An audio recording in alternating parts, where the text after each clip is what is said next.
Welcome to the AcQuum Consulting How-To series for EPM. My name is Leanne Velcich, and today we are going to be exploring self-service reporting.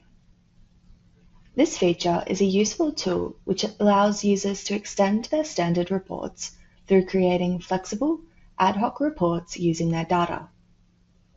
In today's demonstration, we are going to use our AcQuum EPM demo environment for hotels, but these concepts are the same regardless of how your data is structured. On the left of this window, we can see the different standard reports created for users. For example, this is a standard P&L report comparing different scenarios. Now, instead we wanted to view hotels across the page, assuming that we didn't already have a standard report, we can use the self-service feature to create one. This is accessible from the toolbar under the menu item toolbox.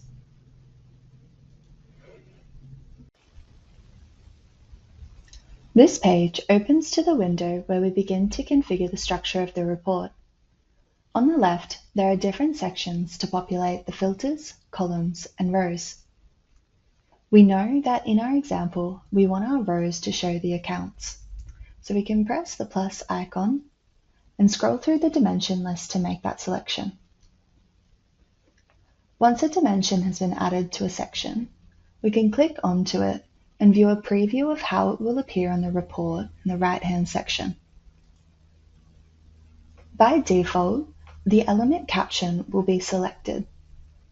We can change how this is viewed by using the attribute menu, and rather than having element caption selected, we can choose the formatted name.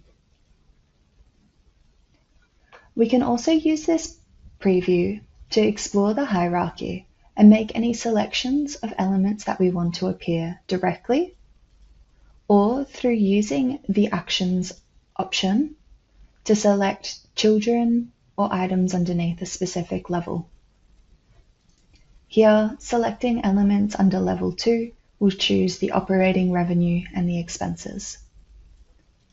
We can view any selections on the bottom right-hand side.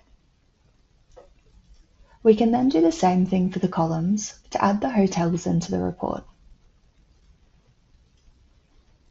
Again, choosing the view and exploring the hierarchy to make any specific selections. For the filters, the remaining dimensions can be added individually, or using the autofill button, all of them will automatically add. Again, we can click into each selection and change the way that it is viewed, or make a specific selection. We can then hit Add Report to generate the report.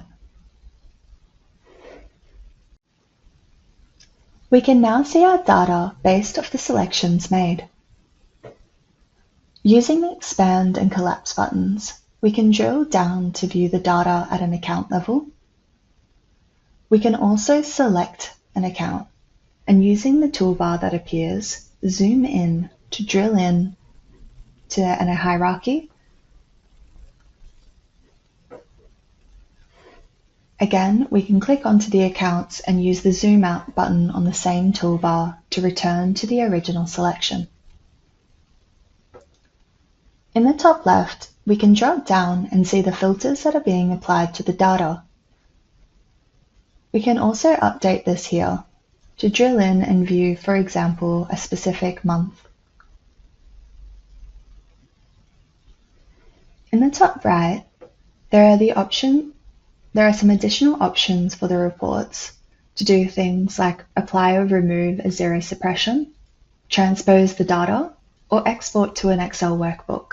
Now let's say that we also wanted to include scenarios for each of the hotels. We can update the report again by clicking onto the Data button on the top right, which will open the configuration window. Here, we can select version from our filters and drag this down to appear as a column. If we wanted to change the order, we can again drag and drop. I'm going to select in and change to the nicely formatted name and select to view just the actuals and budget versions. While we're here, we can also update to view the accounts in a financial mode. What this does is it adds a grouping, heading, and total row for each of the sections. When we want to apply these changes, we can click the Update Report and close the dialog. Now, what we can see is each of the hotels by the actual and budget versions. We can also expand our accounts, and we now have a heading row and a total row. So now that we've set the structure, we can start applying some formatting to make it easier to read.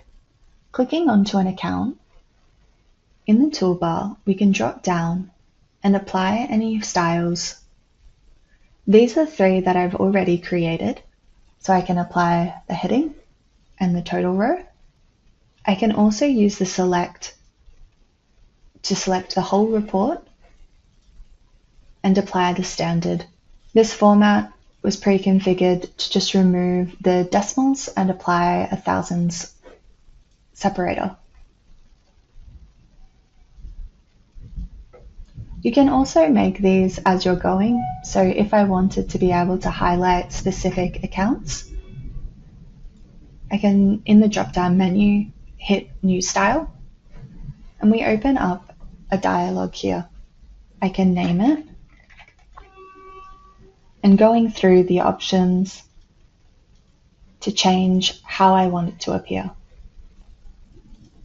When you press Save, it will apply it to whichever account or cell was selected, and to apply it to another account, you can make that selection, and we now see the highlighted in that drop-down.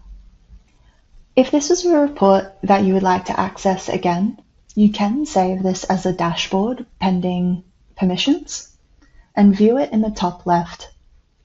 Here is one that I've created previously, which shows the same accounts with formatting, but with periods across the page. Thank you so much for your time and appreciate you listening.